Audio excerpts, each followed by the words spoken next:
Luke chapter 18 verse 35. Ato ning basahon ang adunay usa ka milagro nga nahitabo panahon ni Jesus. Sa 35 ningon diha, and it came to pass that as he was come nigh unto Jericho, a certain blind man sat by the way side begging. No, niabot daw sila dito milabay dool sa Jericho. Unya adunay usa ka buta nga naglingkod diha sa kilid o nagpakilimos. Okay? Unya 36. And hearing the multitude pass by, nadunggan niya nga adunay bagang panon sa mga tao nga milabay dito o nangutanas siya og unsay nahitabo. He asked what it means. 37, and they told him, gisultihan siya, that Jesus of Nazareth passed by. Si Jesus nga Nazaret noon, milabay, miagi ditong dapita. 38, and he cried, og misinggit siya ang buta, saying nagaingon, Jesus, thou son of David, have mercy on me. Nisinggit ang buta, mingon, Jesus, anak ni David, kaloy in town ako. Ang Dios magapanalangin sa iyang pulong, daghan ko pinadayag nga nadawat sa Ginoo ni ining nga mga bersikulo. Una, si Jesus milabay ngadto sa Jericho ug adunay gitawag buta nga naglingkod ditong dapita. Og sa Book of Mark kining butaha ginganlan og si Bartimaeus. Pero diri sa Book of Luke wala siya panganli. So ang word di ay nga Bartimaeus, ang word nga bar is son. Ang Timaeus di ay Timaeus, ang meaning ana humility and honor. So kining buta usa ka anak sa pagpaubos og dungo. So ginganlan siya Bartimaeus kay anak man siya ni Timaeus, pero nindot kayo ang meaning sa iyang pangalan kay humility and honor. Pero ang pangutana, asa man ang honor dito kung butaka nga nagpakilimos? Siguro naa ang humility kay nagpakilimos ka. No? Pero sa dihang nadungog niya nga daghan kayo panon sa tao. No, nagkanaas, nagkagubot kay multitude man ang giingon. So there are thousands of people following the Lord Jesus Christ that time. Daghan nagsunod-sunod ng mga linibo ka mga tao. Pero Pastor Inday, atong padak-an ng building. Ha? Unya, pagkahuman, niingon si Bartimaeus kay buta man lagi siya, di man siya kakita kung unsay nahitabo. Kinibaya daw mawad-an kag usa ka senses. Nada usa ka senses nimo nga mo increase. No, kanang kitay kung buta ka, ang imong igdulong mo sharpen siya. Namura na pud makakita ang ilang mga dalunggan. Unya ningon siya unsa man ni? Nganong nagkanaas man, nganong namay mga daghang ka tao nga nagpanon. Oh. Unya mingon sa 37. Hallelujah. That is Jesus of Nazareth. Ningon ang iyang tapad, kay nakakita man iyang tapad, kaya di man buta. Si Jesus na Nazareth nun, nilabay diring dapita. Pagkadungog niya nga si Jesus, kay kabalo siya nga si Jesus milagroso. Kabalo siya si Jesus, adunay buhaton. Sa 38, misyakit siya. Ingon siya, Jesus, son of David, have mercy on me. Jesus, anak ni David, kaloy in town ako. So adunay comparison sa 37, gipaila-ila si Jesus, Jesus of Nazareth. Ang Nazareth is the place kung asa si Jesus natawo. Pero sa 38, pagsyagit ni Bartimaeus, wa siya moingon, Jesus of Nazareth. Moingon siya, Jesus, son of David. Because David is a king. And that statement na Jesus, son of David, that is messianic statement. That means niila siya nga si Jesus Misaya. Gipadala, manluluwas. Wa siya mo ingon nga taga Nazaret, ingon siya anak ni David. Therefore si Bartimeus mismo nakaila, nakasabot kang Jesus. Nga di lang siya tao, siya Dios po di ay. Palakpakan atong Ginoo. Umingon siya, have mercy on me. So dito i-display ang iyang pagka-Timeus, son of humility. Nagpakiluoy siya kang Ginoong Hesukristo. Hallelujah. Unya ingon siya 39. Ang mga tao girebuke siya. Kay saba siguro kayo. Ingon siya mga tao saba diha. Rebuke him that he should hold his peace aron mohilom siya. Pero sa dihang girebuke siya, gipahilom siya, mikusog na noon ang iyang tingog sa ikaduha.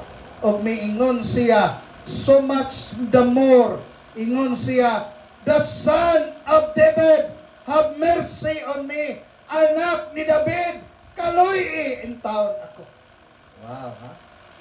Inani din nino, kung naatay kinahanglan sa Ginoo, kunya daghang kay mga babag, daghang kay mga murdivert na to, daghang kayo mo samok na to, instead nga muundang ta, dapat mukusog di ita. Palakpakan itong Ginoo.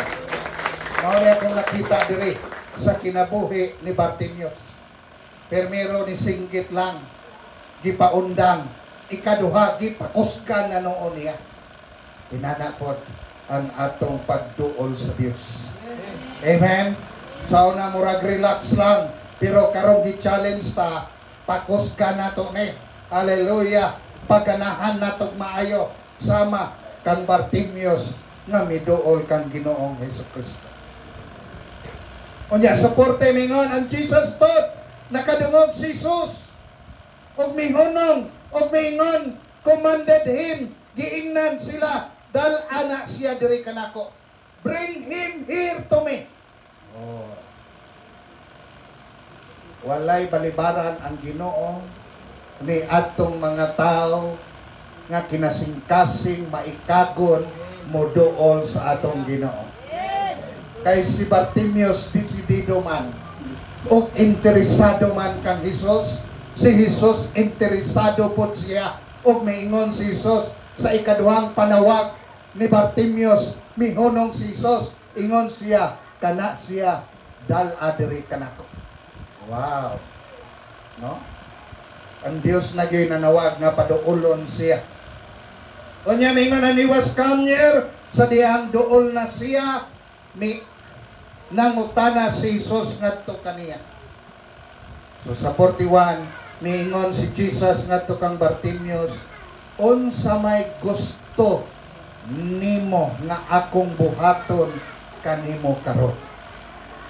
Unsa may gusto nimo nga akong buhaton kanimo karon?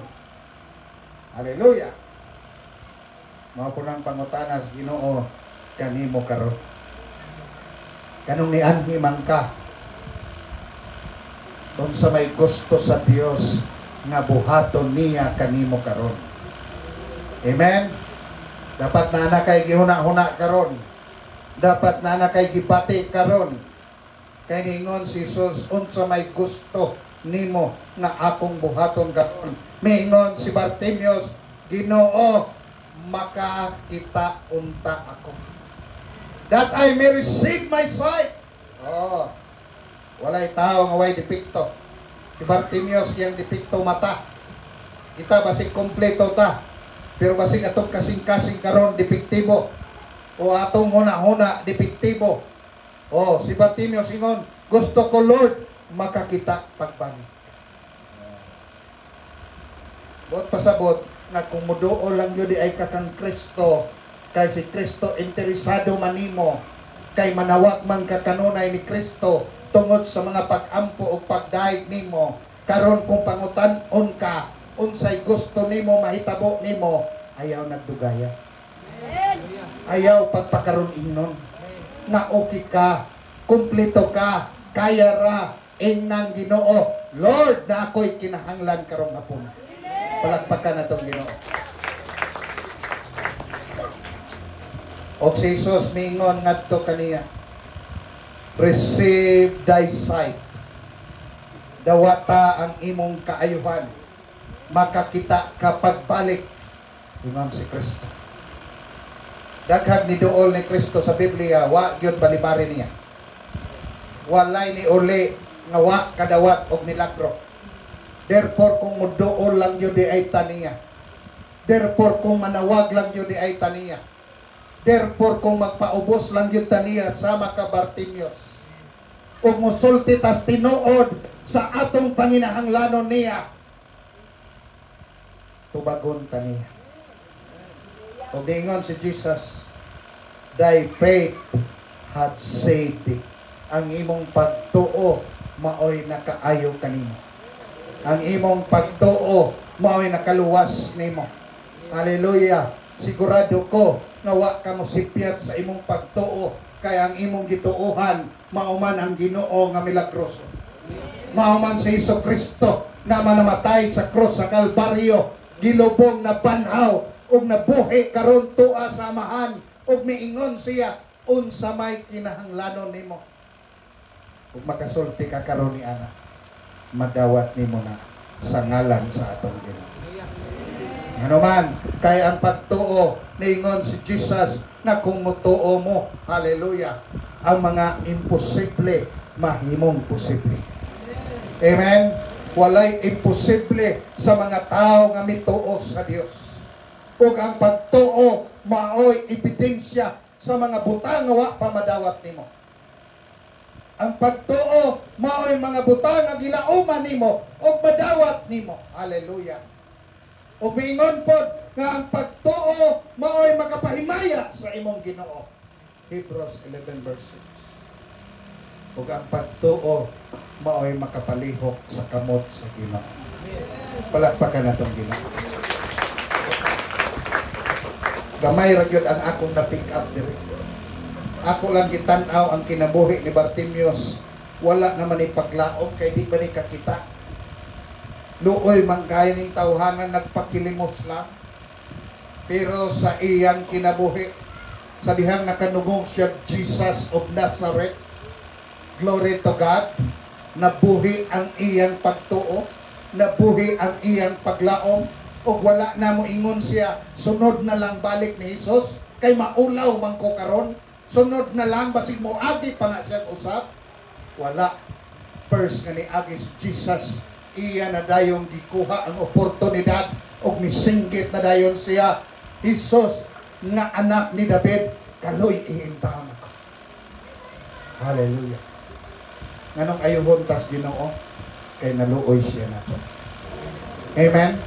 Dili tungod og insa ka, dili tungod og unsa ka, kinsa ka, unsay imong kaya, ayuhon kaniya kay naluoy siya ug milagroso siya nga atong Dios nga atong gialaga.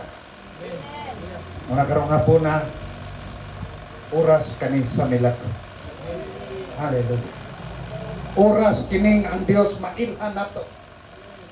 Ang milagro wala kadepende nimo kung kinsa o unsa ka, unsa may estado sa imong kinabuhi, unsa may imong nahimo, wala diha magdepende. Kaya ang atong Dios milagroso, magmilagro gyud siya kung andam ka muduol diha kaniya. Palakpakan na itong Ginoo. Daghang account sa Biblia nga wa pa maghinulsol gimilagruhan na. Di ba? Daghang account sa Biblia nga gi-bless na wa pa sila maghinulsol muduol sa Ginoo.